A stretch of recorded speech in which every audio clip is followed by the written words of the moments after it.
Mesdames, Messieurs, bonsoir et bienvenue sur Tempo Afrique TV, la télévision de la diaspora africaine. Toutes nos excuses pour ce retard dans le démarrage de l'émission de cette nuit.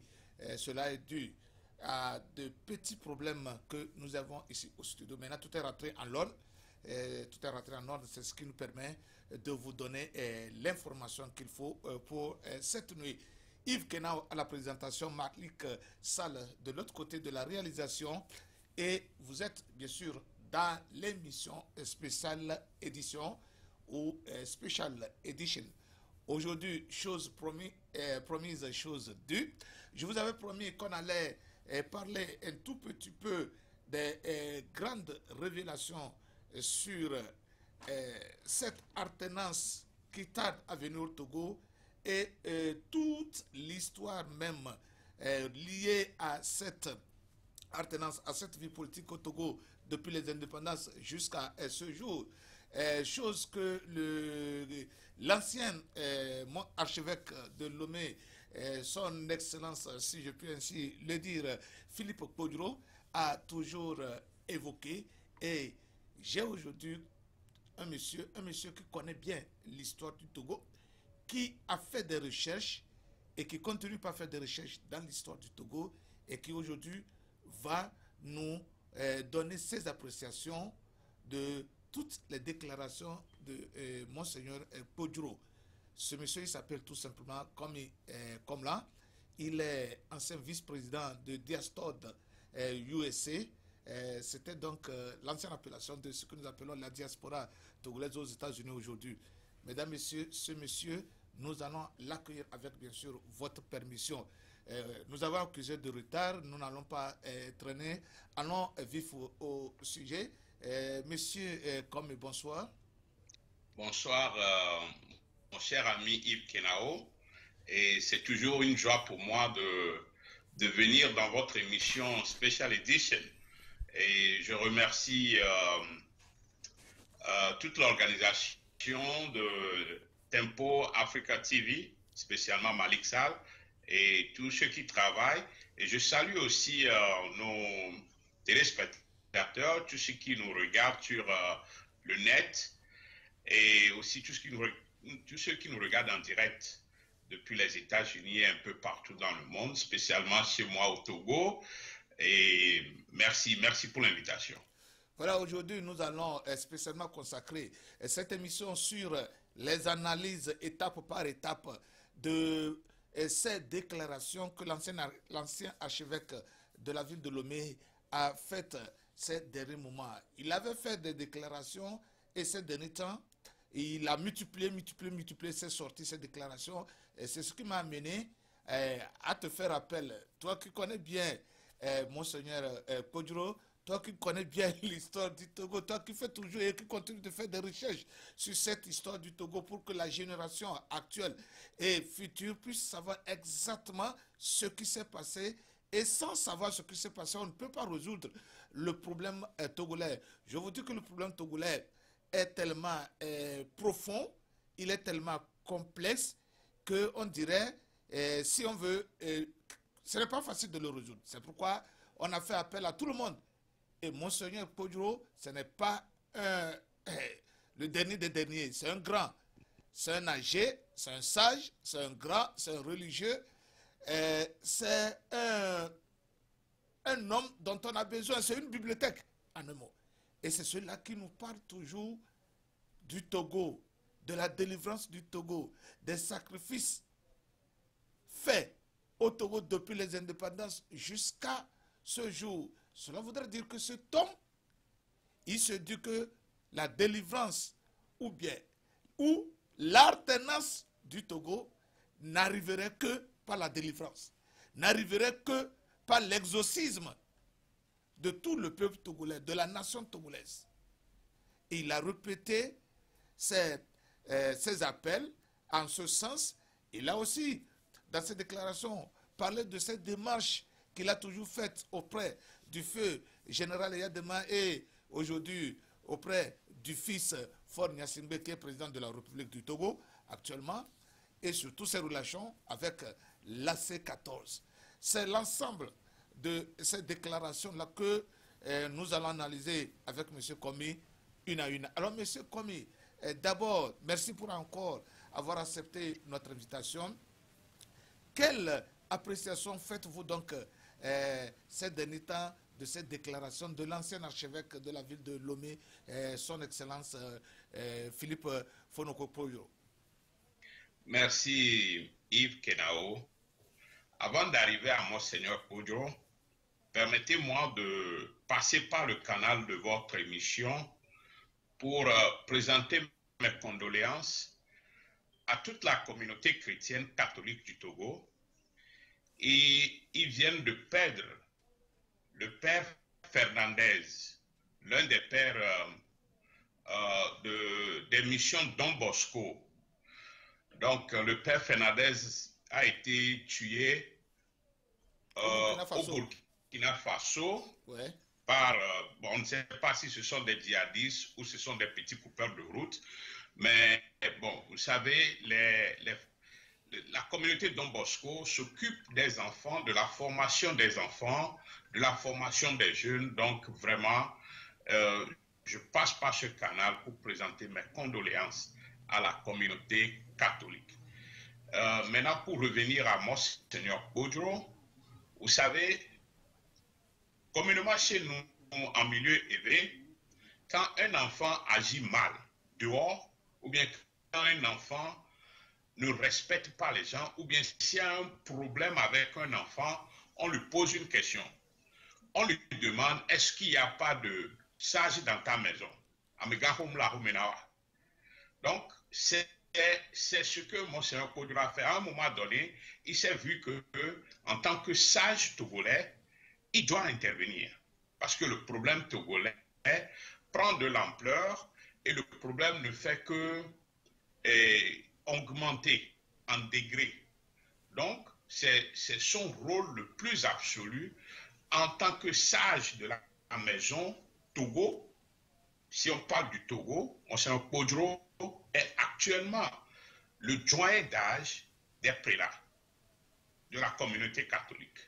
Donc, c'est à ce titre qu'il a encore sorti pour voir et donner des conseils et faire des révélations sur le problème togolais. On peut comprendre que Monseigneur Podjo a agi aussi comme un religieux. La religion, c'est ce qui relie le visible et l'invisible. Donc, dans cette déclaration, il a parlé du visible, c'est-à-dire de la société togolaise, du déclin de la moralité. Il a touché du doigt certains problèmes palpables, le problème de la prison civile de Lomé, le problème du prisonnier Kwacha Nyasingbe. Il a aussi touché du doigt le spirituel. Il a parlé d'exorcisme. Il a parlé de prière. Et il a aussi parlé de création d'un Togo nouveau. Donc je pense que Monseigneur Podjo est dans son rôle de sage. Et sa sortie est dans ce cadre. Merci beaucoup. Vous venez de dire qu'il a parlé des prisons de Lomé. Il a été même rencontré le frère de Fort Nyasingbe, Kwacha Nyasingbe. Il lui a rendu visite. Il a même dit qu'il a rencontré le chef de l'État à plusieurs reprises. Je parle de Fort Nyasingbe. Dans l'une de ses déclarations, il implorait le président Fort de reporter les élections législatives de 2020 passées. Est-ce que vous pensez que l'appel de Monseigneur Podjo, ou du moins ce qu'il dit, ses sorties, sont écoutés? Ok. Je pense que le président de la République, Fort Nyasingbe, a une relation avec l'Église. Ouais. Il a rencontré le pape, l'un des papes, celui qui est venu, le pape Benoît. Il s'est toujours considéré comme un chrétien. Bon, maintenant dire si les appels de Kodro ont été suivis ou pas, bon, il y a eu les élections. Il y a eu les élections. Tout le monde était d'accord que ce serait mieux si on reportait les élections. Il y a eu même des partis qui ont participé, des partis politiques qui ont participé à ces élections, mais ils ont eu à mettre ceci très clair, que la meilleure des choses, c'est que les élections soient repoussées. Bon, le gouvernement, dans son rôle politique, est allé aux élections. Bon, est-ce qu'il faut maintenant encore revenir en arrière? Moi, je ne pense pas. Je pense qu'il faut maintenant trouver des moyens pour sortir le Togo de cette situation. Voilà. Monseigneur Philippe Kodro a parlé de l'exorcion du Togo, de la délivrance du Togo. C'est ici l'occasion pour moi de dire que c'est un point très important pour moi, Yves Kenan, parce que si vous voyez l'histoire du Togo, si vous voyez la lutte politique du Togo, depuis 1990, les Togolais ont lutté, et jusqu'à ce jour, rien n'est fait. Rien n'est fait. On me dira qu'il y a eu des avancées, on me dira qu'il y a eu, on a obtenu des choses, on a obtenu le multipartisme, on a obtenu des élections, on a obtenu ceci ou cela, le départ, ou bien on a fait tomber les statuts de Gnassingbé et Yadema, tout ça là, on me dira ça. Mais l'alternance dont réclame l'opposition togolaise n'est jamais arrivée. Et on a utilisé tous les moyens diplomatiques, politiques. On a grévé durant toute une année. Ça n'a rien donné. Et aujourd'hui, Monseigneur, je dis bien l'archevêque, le doyen, dit qu'il faut ramener les prières au centre de ce problème. Qu'il faut délivrer le Togo, la nation togolaise. Ne pensez-vous pas qu'il a beaucoup, qu'il a quelque chose qu'il veut dire et qu'il ne veut pas le dire directement, Monsieur Komi? Mon ami Yves, ouais. Votre question est très, c'est une question pertinente. Mais je pense que il faut bien entendre les déclarations de Monseigneur Kodro. Monseigneur Kodro, en tant que prêtre, en tant que Monseigneur, a dit que le pays, qu'il y a des esprits qui sont assis sur le pays. Ouais. Ça, il a dit compte tenu de ses expertises. Et il a fait appel aux exorcistes pour faire des séances d'exorcisme pour le pays. Ça, c'est sa spécialité, c'est dans son domaine. Donc, si un docteur vous dit que vous avez la tension artérielle, il vous donne des médicaments. Bon, maintenant, il faut que vous aussi, vous devez faire un effort pour que le mal s'en va. Si on vous dit que vous avez, je ne sais pas, des maux de tête, on vous donne des médicaments, le docteur vous prescrit des médicaments. Maintenant, vous prenez les médicaments et vous faites des efforts pour que le mal s'en va. Je pense que Kodro est en train de faire pour lui. Maintenant, c'est au reste des Togolais de chercher à aussi faire leur part de ce travail de libération du pays. Donc, en tant que prélat, en tant qu'homme d'église, homme de Dieu, Monseigneur Kodro nous envoie dans la relation ou bien dans la de faire de mettre ensemble ce qu'on voit et ce qu'on ne voit pas. Ça, c'est son domaine. Donc, je ne vais pas dire qu'il a quelque chose à dire. Il a tout dit. Il a dit que le pays est dans la main de certaines forces diaboliques. Obscures. Donc, il faut faire l'exorcisme. Voilà. Vous savez, on a toujours parlé, toi tu as fait des recherches. Aujourd'hui, nous allons dire ceci à certains Togolais pour qu'ils comprennent exactement ce qui se passe. Je ne sais pas, je sais que tu serais déjà au courant. Il y a une prophétie qui court entre les mains de certains Togolais. Et cette prophétie, selon certains Togolais, même si vous faites des recherches sur YouTube avec... j'ai écouté plusieurs de ces émissions d'un chercheur togolais. Il parle d'une prophétie écrite, faite par un Ghanéen au Ghana depuis 1946. Et que certains effets de cette révélation, de cette prophétie, se font sentir à l'heure actuelle dans le cas du Togo. En savez-vous quelque chose? Vous aussi, est-ce que vous avez eu ce document qui a circulé, est-ce qu'il est tombé dans vos mains?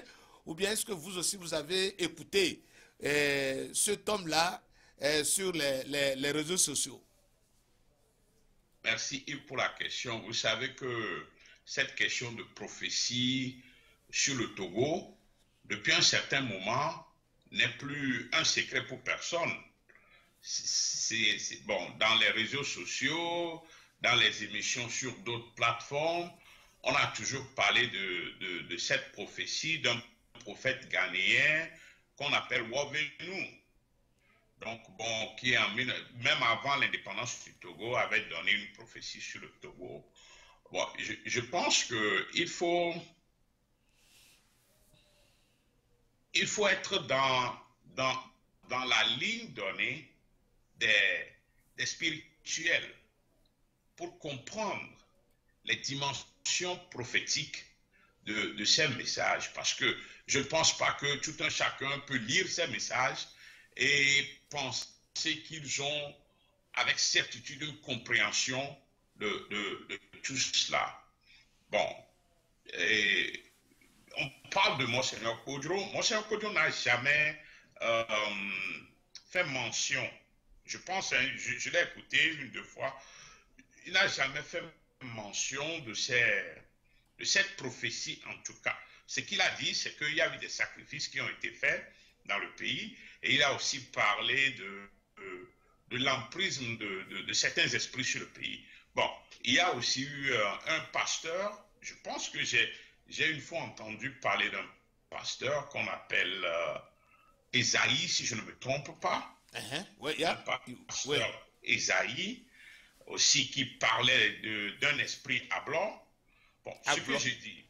Voilà. Ouais.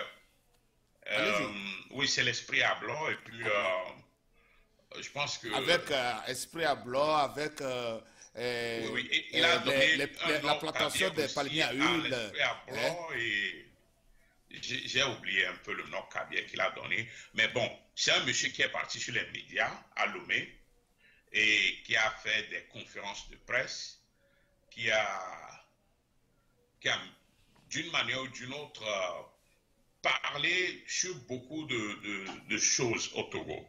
Donc bon, l'aspect spirituel du problème togolais, je pense que ça se passe dans tout pays, même en RDC, il y a eu des prophéties.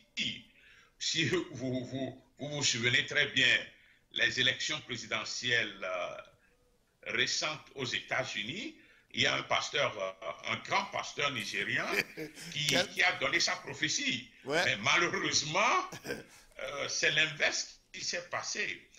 Le Ghana à côté, de chez nous, le spirituel est beaucoup ancré dans la vie politique ghanéenne. Il y a, à l'approche des élections, même des années avant les élections, il y a des pasteurs qui donnent des noms.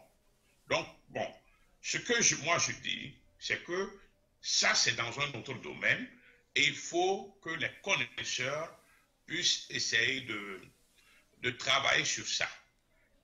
Ce n'est pas quelque chose qu'on doit mettre dans le domaine public parce que d'habitude, les gens ne sèment pas beaucoup de choses et ne maîtrisent pas, disons, ces messages-là. Donc, ça donne un peu de désordre, un peu ici et un peu là. Donc, ce n'est plus un secret pour les Togolais.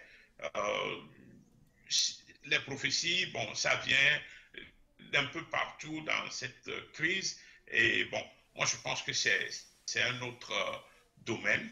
C'est un autre domaine et il faut faire très attention pour que les interprétations ne, ne soient pas prises par ceux qui ne sont pas formés Voilà. pour ces cas précis. Voilà, vous voyez, nous avons constaté que nous avons fait beaucoup d'efforts. Nous avons employé, déployé des stratégies pour pouvoir arriver à l'alternance.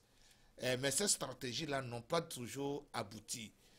Pensez-vous que cette fois-ci, il va falloir que les Togolais se remettent plus à Dieu qu'à la politique, qu'on marche dans les rues, au meeting, et se donner plus à Dieu pour que le Saint-Esprit puisse descendre et libérer ce peuple? Vous pensez que c'est maintenant la stratégie là qu'il faut adopter, remettre tout dans les mains des pasteurs, des prêtres, des imams? Yves, je vais vous surprendre parce que je pense que le Togolais se donne toujours à Dieu. Oui. Parce que moi, je me souviens, quand j'allais passer les vacances chez mes grands-parents dans le Haro, précisément dans le Dahlia, euh, c'est-à-dire à la fin de la journée, quand il est temps d'aller au lit, mes grands-parents n'étaient pas des chrétiens ni des musulmans, mais ils disaient Maoune Fomi, donc que Dieu nous réveille, Ouais. que Dieu nous donne encore le souffle de vie le lendemain. Donc je pense que intérieurement, tout Togolais, naturellement, ou bien tout humain, naturellement, on connaît ou bien on sait la valeur de Dieu dans nos vies. C'est pourquoi les gens dans nos villages disent ça, Maoune Fomi, parce qu'ils savent qu'ils ne peuvent pas aller au lit et se réveiller si la main de Dieu n'est pas dedans. Bon, maintenant, Dieu a plusieurs dénominations selon les langues dans lesquelles nous le prononçons. Et chaque pays ou bien chaque peuple a différentes manières d'appeler Dieu. Donc là, il faut qu'on soit clair là-dessus. Les Togolais ont mis Dieu à une place très importante dans leur vie.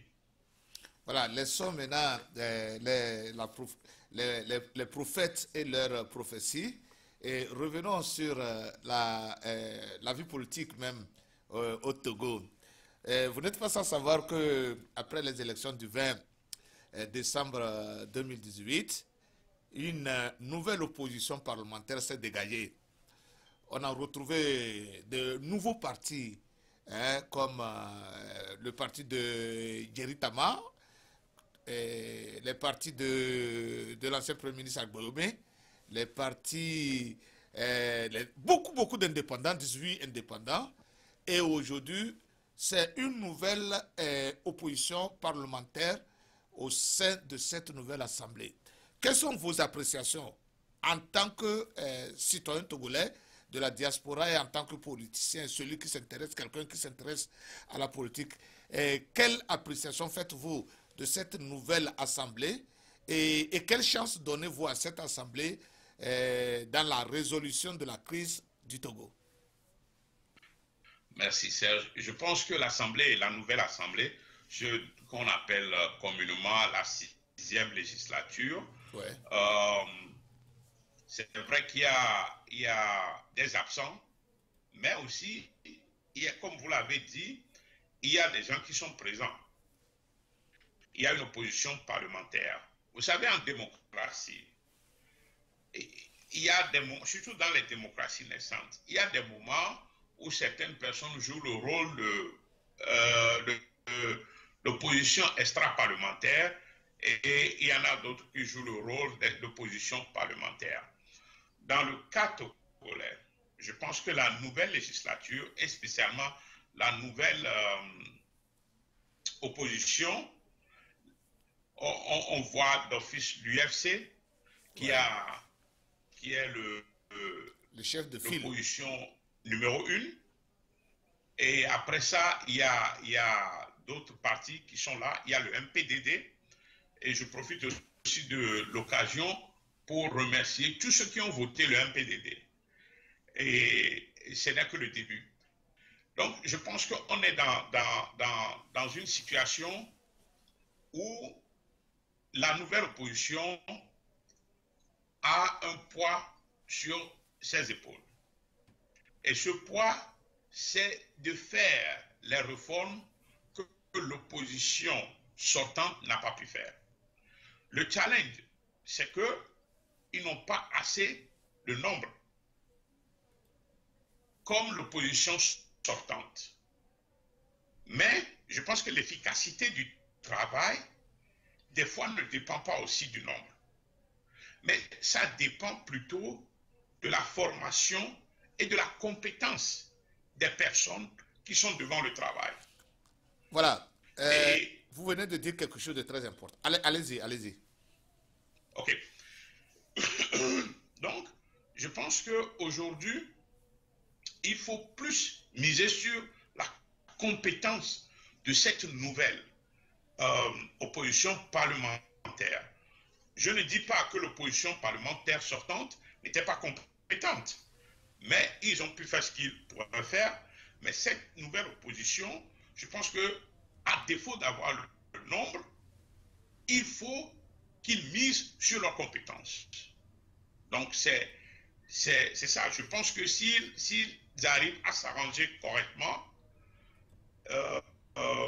ils peuvent faire beaucoup de choses. Et il y a des gens de valeur et des gens de discipline de travail. Et je suis sûr que même avec un petit nombre, ils peuvent faire quelque chose. Voilà, vous n'êtes pas sans savoir que cette assemblée de la 6e législature a été toujours critiquée par ceux qui ont choisi de ne pas y prendre part. Maintenant, vous avez dit quelque chose de très important dans votre intervention. Vous avez parlé, vous avez dit que ce n'est pas le nombre qui compte, qu'aux âmes bien nées, la valeur n'attend pas le nombre des années, et que ceux qui sont maintenant à l'Assemblée, à la nouvelle Assemblée, même si leur nombre n'est pas grand, je veux parler de l'opposition parlementaire, qu'il y a des gens de valeur, qu'il y a des gens de compétences, qu'il y a des gens d'expérience. Et parmi tout ce groupe de gens de valeur, d'expérience, de compétences, il y a par exemple Abbas Kabwa, il y a Abbas Kabwa, il y a Jerry Tama qui a été même candidat en 2015 à l'élection présidentielle et qui est un entrepreneur, donc il est du secteur privé. Et vous avez surtout des gens de grandes personnalités comme l'ancien Premier ministre, M. Agboyome Kodjo. M. Agboyome Kodjo, qui a été président de l'Assemblée nationale, qui a été Premier ministre, qui a été plusieurs fois membre du gouvernement du Togo. Donc, un monsieur qui non seulement politiquement est bien muni, il est bien garni, il est bien nanti, pas seulement politiquement, mais au niveau académie. Il vient, l'année passée, il a reçu un prix d'honneur à l'université en France. Je pense à l'université de Reims ou quelque part en France, mais c'est tout face en France. Ce monsieur aussi, d'une manière académique, est bien solide, bien garni. Est-ce qu'on peut dire qu'avec des gens d'expérience comme Agboyome Kodjo, cette assemblée peut faire la différence et donner au peuple togolais ce que la législature sortante n'a pas pu faire? Merci Serge. En parlant de cette législature, je voulais que ceci soit clair pour ceux qui sont en train de nous suivre. Vous m'avez invité pour venir parler de Podro. Demain, les gens vont me dire que Podro a dit que cette assemblée, les gens ont été nommés. j'ai suivi Kodjo. Kodjo parlait du nombre de personnes qui ont participé à ces élections. Et si j'ai bien compris ce que Kodjo a dit, Kodjo a vraiment dit qu'ils ont été nommés. Mais Kodjo parlait du fait que c'est la majorité qui élit. Et c'est une seule personne qui nomme. Donc la minorité nomme. C'est que c'est la minorité qui est partie voter. La majorité, la plupart des gens, des Togolais n'ont pas voté. Donc c'est pourquoi Monseigneur Kodjo parlait de nomination. Monseigneur Kodjo ne disait pas que quelqu'un a pris les papiers et dit, toi tu prends le yoto, toi tu prends le veau, toi tu prends le hao. Non, ce que Monseigneur Kodjo a dit, c'est que si je comprends bien, il a dit que les gens qui étaient sortis voter n'étaient pas nombreux. Je voulais que les gens puissent me comprendre sur ce point.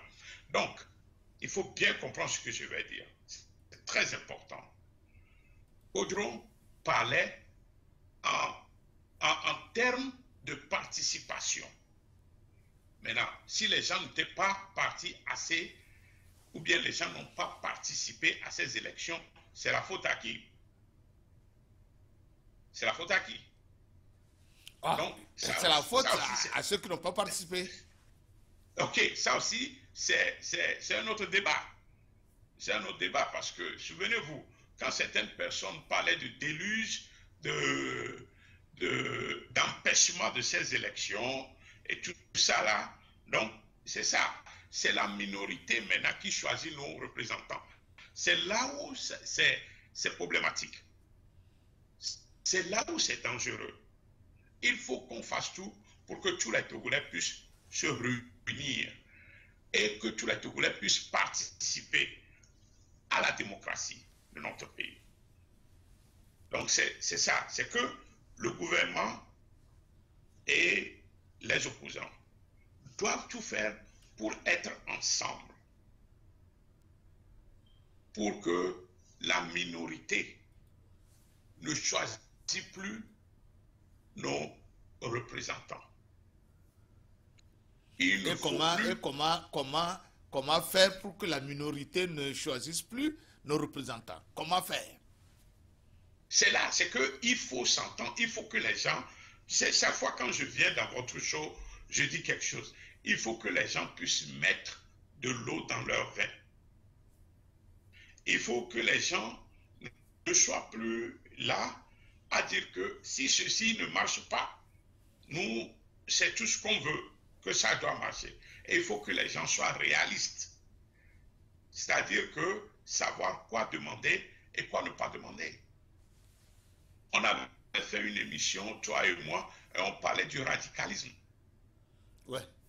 Mais si les gens avaient suivi cette émission, il y a peut-être des erreurs qu'ils ne vont pas faire.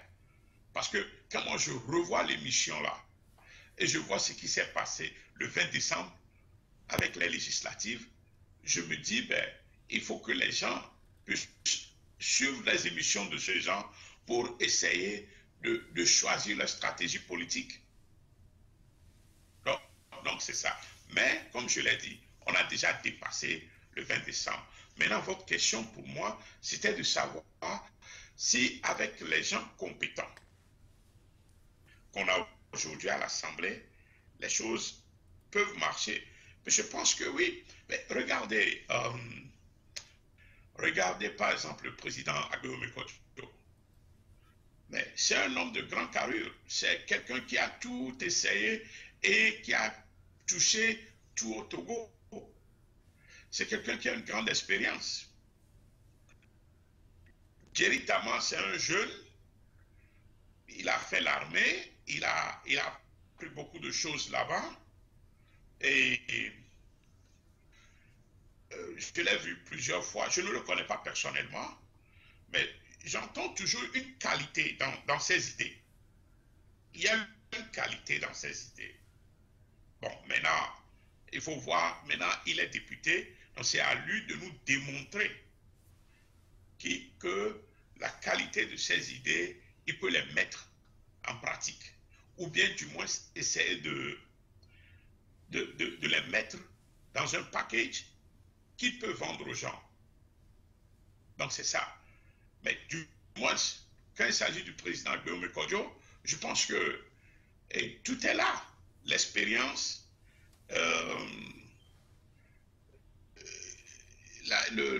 l'éthique du travail, bien fait surtout, l'éthique du travail bien fait, euh, euh, mais tout est là, tout est là. Donc, maintenant, on va voir comment ça va se passer à l'Assemblée. Mais la qualité, je pense qu'il est là. Aujourd'hui, le président du groupe parlementaire UFC à l'Assemblée, c'est M. Sénat Lipui, un jeune qui a aussi fait la diaspora, donc qui arrive à l'Assemblée avec de nouvelles idéologies, avec une méthode de travail. Donc c'est important, c'est qu'il faut voir la qualité de ces gens-là. Il faut voir la qualité et aussi, même dans le RPT. Le RPT a renouvelé ses députés à 80%. Vous voyez, même dans le RPT a renouvelé ses députés à 80%. Donc, il y a du sang nouveau qui est arrivé. Il y a la jeunesse aussi qui est entrée. Il y a les expériences aussi qui sont là. Donc, il y a une combinaison de tout. Ce que je dis, je ne dis pas que les élections se sont bien passées, tout ça là, non. Je dis que c'est une minorité qui a élu ces gens-là. La majorité n'a pas participé. Ça, tout le monde est d'accord là-dessus. Bon, maintenant, les gens qui sont là, est-ce qu'ils peuvent faire le travail? Je pense qu'ils peuvent faire le travail. Je pense qu'il y a des qualités dedans.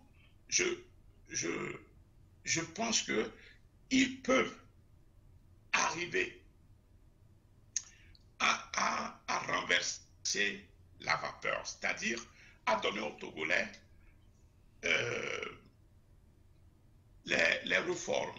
Moi, c'est mon souhait pour eux, qu'ils arrivent à donner aux Togolais les réformes dont le peuple a tant besoin. Et si vous avez bien suivi Monseigneur Kodjo les a exaltés.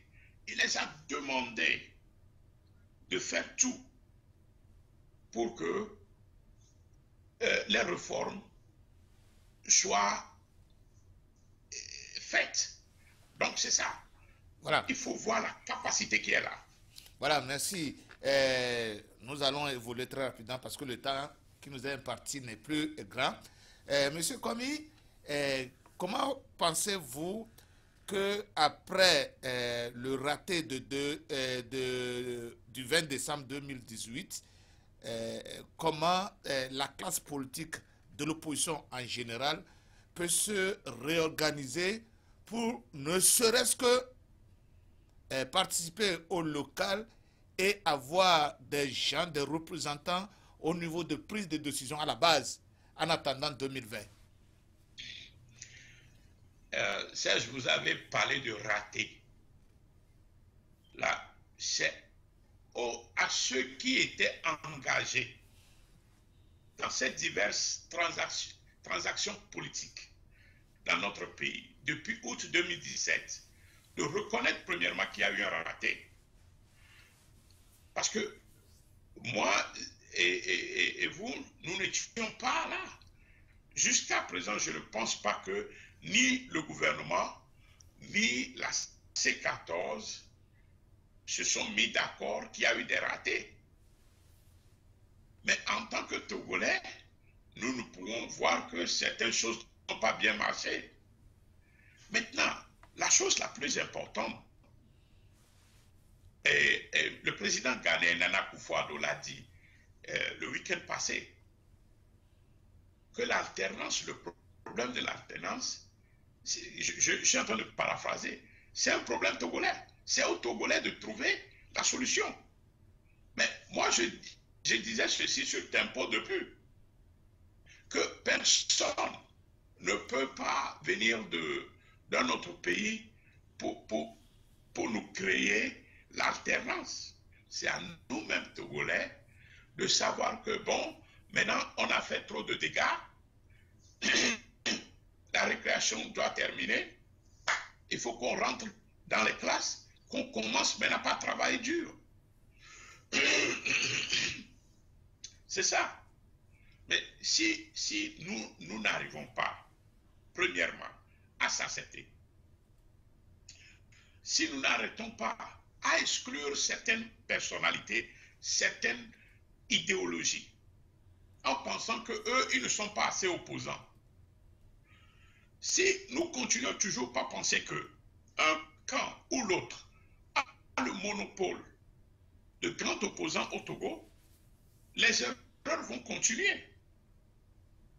Il faut que nous commencions maintenant à écouter tout Togolais, à voir ce que celui-ci a. Mais on dit chez nous qu'on ne refuse pas l'appel, mais c'est le message qui est dans l'appel. C'est-à-dire que quand quelqu'un t'appelle là, tu ne vas pas dire non, tu vas, tu entends. Et si la chose que la personne a dit ne te plaît pas, tu dis non. Est-ce que vous savez que des formations politiques ont voulu participer à ces négociations avant le 20 décembre, mais d'autres partis ont refusé carrément. Mais ces gens-là ne sont pas des Togolais. Comment est-ce qu'on peut écarter certains Togolais quand on parle du Togo? Ça n'a pas de sens, mon cher ami. Donc c'est ça, c'est ce que nous sommes en train de dire. Je ne dis pas que un camp a échoué. Je ne dis pas qu'il y a eu des échecs. Mais je dis qu'à partir de maintenant, il faut être inclusif. Il faut être inclusif. Il faut accepter l'un et l'autre. Il faut qu'on se voie en face et qu'on se dise des vérités. Et la vérité commence par soi-même. C'est aller dire à mon frère que, ben, écoutez, vous savez, la dernière fois, ce qu'on a fait, ça n'a pas marché. Est-ce que vous avez une autre idée? Apportez votre contribution. Parce que des gens ont des contributions à faire. Mais on les met toujours dehors parce que certains Togolais pensent que eux, ils ont le monopole de la solution. Et c'est ce que je pense. Bon, on espère que les gens, cette fois-ci, vont entendre ta prière, ça, puisque c'est une prière que tu viens de lancer, que les Togolais s'entendent, qu'ils se disent les vérités, qu'ils reconnaissent qu'il y a eu des ratés, des choses n'ont pas marché par ici, d'autres ont marché par là, et voici ce qu'il faut faire pour relever la barre. Parce que là où nous sommes, je vous dis, le moral des Togolais qui veulent l'alternance, le moral est très bas. Qu'on ne se trompe pas. Le moral est très bas et il va falloir vraiment travailler dur pour faire remonter ce moral-là. Vous n'êtes pas sans savoir que ça fait 30 années, 30 bonnes années que des Togolais se mettent dans la rue pour l'alternance. Alors, monsieur, comme vous avez appris qu'il y aura des conclaves, qu'il y a un conclave qui va venir pour la C14, et tu as entendu parler du grand mouvement citoyen, est-ce que cette idée ne reprend pas en quelque sorte ce que vous venez de dire? Bon, Yves, vous savez... puisque c'est un grand mouvement de citoyens, un grand mouvement citoyen qui regroupe la classe civile, les partis politiques et tout le monde. Vous voyez? Donc, il n'y a pas d'exclusion, c'est un truc inclusif. Non, c'est ça. C'est ce que moi, je demande, que ça soit effectif, qu'on inclue tous les Togolais, qu'on essaie de comprendre. Parce que je vais encore repartir sur ce que Monseigneur Poduro avait dit tout récemment.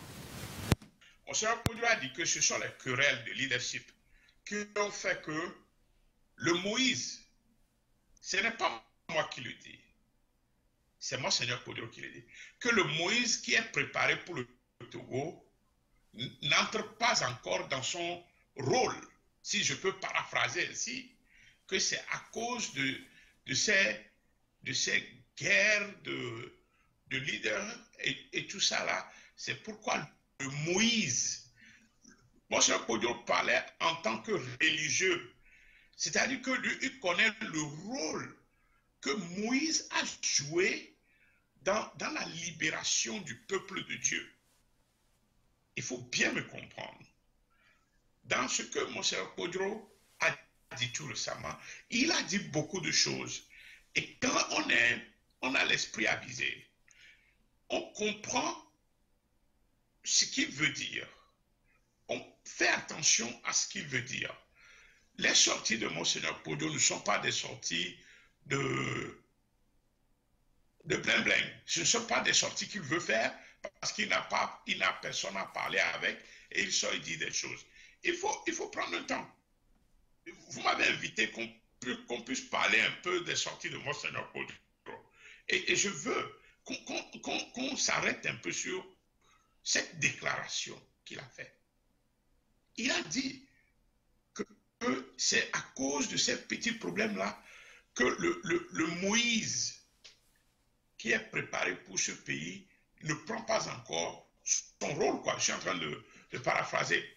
Donc, c'est à nous maintenant de savoir, ou soit de s'approcher de lui et de le demander, mais qu'est-ce qu'on peut faire? Comment est-ce qu'on peut faire? Monseigneur Kodjo a encore fait d'autres propositions. Il demande qu'on change une phrase dans l'hymne national. Là où on dit mourons, quelque chose comme ça. Mourons. Pardon? Vaincrons ou quelque chose, mourons là. Voilà. Vaincrons ou mourons. Voilà. Il voulait qu'on change ça à vaincrons et vivrons. Voilà. Bon, ce sont des choses qu'il faut prendre en considération. Vous savez que l'hymne national togolais a été écrit par un prêtre, en l'occurrence Monseigneur Dossé Agneron. Ouais. Et c'est un autre Monseigneur qui vient aujourd'hui et nous dit, attention, mon frère a bien écrit ceci, mais je pense que la ligne que le pays est en train de prendre maintenant, il faut changer ceci. Il faut changer un peu ceci. Et Moïse, il faut maintenant que les Togolais puissent entrer en eux-mêmes et voir les caractéristiques de Moïse et regarder le paysage politique actuel et voir avec distinction. Je pense qu'il y a aussi un problème d'esprit de discernement qui s'impose à notre peuple et de voir avec discernement. Mais qu'est-ce que Monseigneur Kodjo veut dire? De qui maintenant dans le paysage politique peut être associé à cette personne? Donc il faut sincèrement qu'on entre en travail, qu'on s'approche plus de ces sages et qu'on apprenne aussi plus. Merci beaucoup, mon ami Komi. Je rappelle à nos téléspectateurs qu'ils suivaient M. Komi Komla. Il est ancien vice-président de Diastod USA. C'était donc une organisation de la diaspora togolaise ici aux États-Unis. Il s'exprimait donc vis-à-vis des déclarations de Monseigneur Fanouko Kodjo. Mais avant de lui laisser nous donner son mot de fin, je voudrais tout simplement rappeler aux Togolais que la phrase de l'archevêque, de l'ancien archevêque de Lomé, Monseigneur Philippe Kodjo, qui dit que le Moïse, que Dieu a déjà envoyé, le Moïse du Togo pour libérer le peuple togolais, et que ce Moïse n'hésite à rentrer en jeu parce que par la faute de ces querelles intestinales entre les opposants togolais. Or, qu'est-ce que nous remarquons? Ces querelles intestinales existent toujours et continuent par exister parce que pour les avertis de la politique togolaise, quand vous vous souvenez, lorsque vous vous rappelez du parti UFC, quand l'UFC a signé l'accord de participation avec l'ancien RPT, ce parti et son leader charismatique, Gilles Christ Olympio, ont été traînés dans la boue. On les a insultés, on les a traités de tous les maux. C'est là encore une querelle intestinale. Or, il suffit que l'on taise ces querelles intestinales et que de l'opposition, quel que soit le côté de l'opposition, que le Moïse sorte de là pour conduire le peuple à l'alternance. Mais on n'a pas ce courage, on n'a pas cette patience d'accepter l'autre. Alors, pour moi, l'occasion de rappeler à toute la classe politique du Togo, je dis bien à toute la classe politique du Togo, sans exception, d'arrêter les attaques individuelles, les attaques personnelles, de cesser de dénigrer ces pères opposants. Si réellement nous voulons l'alternance, si réellement nous voulons le changement, peu importe du côté duquel le changement peut arriver, peu importe la tête de qui peut remplacer Faure Gnassingbé, peu importe. Aujourd'hui, quand on sait que c'est elle qui est en position sur le plan national de gagner quelque chose, on le traite. On s'acharne sur lui. On s'abat sur lui comme des vautours. Ses amis d'hier deviendront ses amis d'hier, deviendront ses adversaires d'aujourd'hui, ses ennemis d'aujourd'hui. Et ce type-là qui est en train d'évoluer, ou cette classe politique qui est en train d'évoluer, sera traité au Togo de tout. Alors cessons ça, c'est un autre mal. Si nous ne cessons pas de nous insulter entre nous, de nous attaquer entre nous, l'alternance, le Moïse de l'archevêque Monseigneur Kodjo sera obligé de repartir. Et s'il repart, je ne sais pas quand il reviendra. Je parle bien en parabole. Le Moïse de Monseigneur Kodjo existe entre les opposants togolais, dans la classe de l'opposition togolaise. Il suffit de bien regarder, il suffit de bien entendre. Bien regarder, vous allez voir, bien entendre, vous allez bien observer, vous allez entendre. Alors je vous demande, peuple togolais, je sais qu'on vous a fomenté sur l'activisme. Je sais qu'on vous a fomenté pour dire toujours non. Je sais qu'on vous a dit que quiconque participe avec le gouvernement de Faure Gnassingbé est un traître, et ceci et cela. Cette nuit, je vous demande de vous repentir. Cette nuit, je vous demande de changer vos mentalités et de travailler main dans la main. Entre vous, opposants togolais, travaillez main dans la main. Faites-vous confiance. Vous verrez que parmi vous, le Moïse va se dégager. Déjà, il y a eu un certain moment, ces derniers temps surtout, on s'acharne sur la personne de monsieur, l'ancien ministre, l'ancien premier ministre, monsieur Agoyome. On s'acharne sur lui, sur toutes les plateformes des réseaux sociaux. C'est lui qu'on attaque, c'est lui qu'on attaque. Est-ce lui, le Messie dont on parle, le Moïse dont on parle? Je ne saurais le dire. Mais que ça cesse. Mais que ça cesse. Si c'est M. Agoyome qui peut incarner cette alternance dont nous cherchons, mais qu'il le soit. Si c'est M. Tchadam qui peut incarner cette alternance, que ce soit M. Tchadam. Qu'on cesse de vilapider les gens, s'il vous plaît. Ça, c'est vraiment important. C'est la leçon que j'ai tirée de la phrase de de l'ancien archevêque de Lomé. Peu importe la personne qui va nous apporter l'alternance. Peu importe. Si c'est Madame Adjamabo, Brigitte, soutenons-la. Si c'est Agboibo, soutenons-le.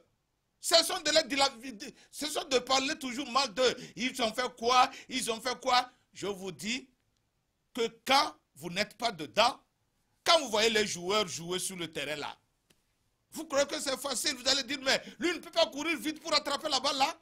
Mais quand vous mettez là, vous n'allez même pas marcher. Vous lui demandez de courir. Vous n'allez même pas marcher pour attraper la balle.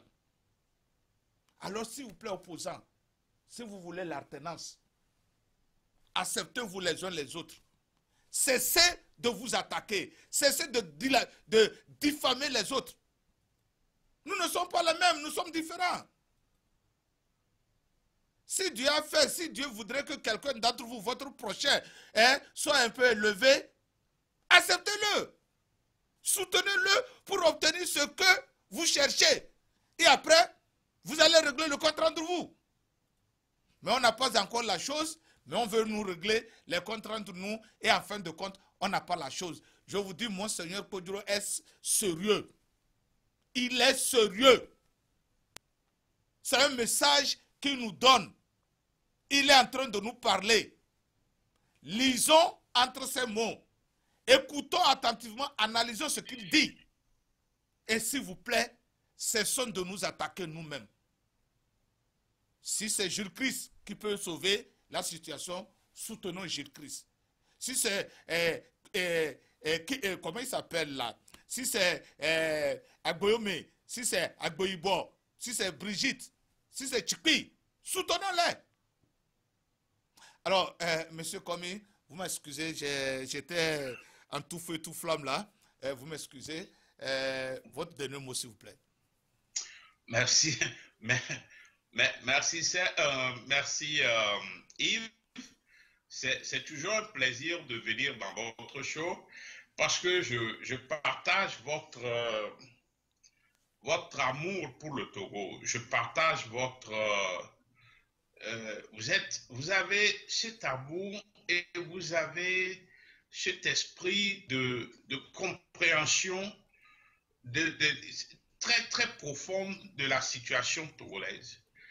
Mon mot de fin ce soir, ce n'est pas d'attaquer qui que ce soit, mais d'exhorter mes frères togolais à s'accepter. On est arrivé à un tournant où on ne sait pas d'où le secours viendra. Il y a une chanson chrétienne qui dit que je lève mes yeux vers les cieux pour le secours. Et mon secours viendra de Dieu. Mon Seigneur Kodjo nous a donné, en quelque sorte, l'idée générale. C'est maintenant à nous d'avoir l'esprit de discernement et de faire les choses de manière à ce que nous sortons de cette situation. Vous voyez, les gens ont eu tellement confiance à des médiateurs, mais aujourd'hui, les médiateurs nous le signifient clairement que le problème d'alternance, c'est un problème des Togolais. C'est un problème des Togolais. Donc, je pense qu'il faut maintenant qu'on agisse comme de grands garçons et de grandes femmes et qu'on utilise le discernement. Et que la paix de Dieu soit avec notre pays et que l'Éternel bénisse le Togo et ses enfants, tous les Togolais, que l'Éternel bénisse tous les Togolais. Merci Yves pour l'opportunité. Merci Tempo Africa pour m'avoir donné la chance encore de communiquer avec mes compatriotes togolais. Merci beaucoup. Alors, merci à toi, comme là. Je rappelle à tous nos téléspectateurs que nous avons reçu aujourd'hui M. Komi Komla, ancien vice-président de Diastod USA, depuis Maryland, ici aux États-Unis. C'est un chercheur, c'est un enseignant, c'est un chercheur. C'est un homme qui se bat pour cette alternance au Togo, pour cette libération du peuple togolais. Nous lui souhaitons beaucoup de courage dans ces démarches, dans ces efforts. À vous, téléspectateurs de Tempo Afrique TV, je vous dis bien que nous sommes ainsi arrivés à la fin de cette émission d'aujourd'hui. Merci à toi, Malik. Vous qui nous avez suivis, je vous remercie. Je vous dis tout simplement que je vous aime beaucoup, que Dieu Tout-Puissant vous garde, que je vous retrouve sain et sauf la semaine prochaine. C'était là Yves Kenao, l'émission que vous avez suivie, Special Edition de Yves Kenao sur Tempo Afrique TV. Nous allons vous retrouver le mardi prochain pour un autre numéro. Jusque-là, portez-vous bien. Je rappelle à nos amis sénégalais de la diaspora, que l'élection du président de la République du Sénégal, c'est le 24 prochain. Le 24 prochain, seulement. Le 24 prochain. Alors, tous les électeurs de la diaspora de Minnesota, il y aura des votes ici, il y aura des bureaux de vote ici à Minneapolis. Alors, nous allons vous donner plus d'informations là où aller voter ici à Minneapolis pour vous, Sénégalais. C'est juste le week-end prochain. Nous vous souhaitons beaucoup de courage et à tout le peuple sénégalais, nous souhaitons beaucoup de courage et que Dieu Tout-Puissant, que Allah Tout-Puissant veille sur le peuple sénégalais pour que ces élections se déroulent dans la paix, l'unité, la paix, dans la tranquillité totale pour le bonheur du peuple africain. Merci. Je vous retrouve la semaine prochaine. Bye bye. Jusque-là, dormez bien.